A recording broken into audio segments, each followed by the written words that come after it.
பெரியார் குறித்த சீமான் பேச்சுக்கு கண்டனம் தெரிவித்துள்ள திமுக எம்பி கனிமொழி, சூரியனை எதிர்ப்பவர்கள் சூடுபட்டுத்தான் திருந்துவார்கள் என்று தெரிவித்துள்ளார். பகுத்தறிவு, சமத்துவம், பெண் விடுதலை, அறிவியல் வளர்ச்சி, தமிழ்நாட்டின் முன்னேற்றம் எனும் முற்போக்கு சிந்தனைகளை முன்வைக்கும் அனைவருக்கும் தந்தை பெரியாரே தலைவர் என்று குறிப்பிட்டுள்ளார். அதற்கு எதிரான கருத்தியல் கொண்டவர்கள் அவரை எதிர்த்து ஓய்ந்து போகட்டும், சூரியனை எதிர்ப்பவர்கள் சூடுபட்டுதான் திருந்துவார்கள் என்றும் கனிமொழி தெரிவித்துள்ளார். பெரியார் குறித்த சீமான் பேச்சுக்கு கண்டனம் தெரிவித்துள்ள அமைச்சர் துரைமுருகன், அறிவுள்ளோர் பெரியாரை இழிவாக பேச மாட்டார்கள் என்று தெரிவித்துள்ளார்.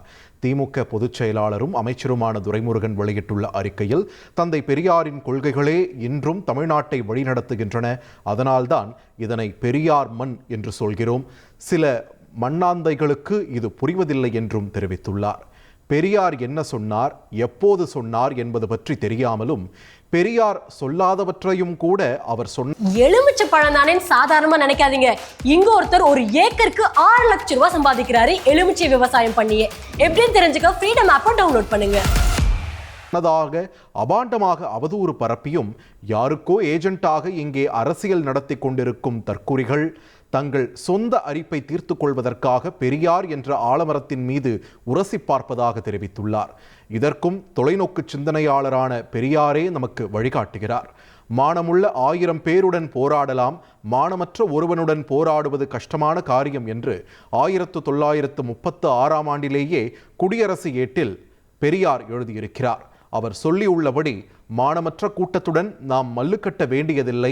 மானமும் அறிவும் உள்ளவர்கள் பெரியாரை இழிவு செய்ய மாட்டார்கள். அறிவிலிகளின் அவதூறுகளால் அவர் புகழை ஒருபோதும் மறைக்க முடியாது என்றும் துரைமுருகன் தெரிவித்துள்ளார். தந்தை பெரியார் புகழை நாம் என்றென்றும் போற்றுவோம். அவர் மீது அவதூறு பரப்பி விளம்பரம் தேட நினைக்கும் இழிவான, மலிவான அரசியல் பேர்வழிகளை புறக்கணிப்போம்.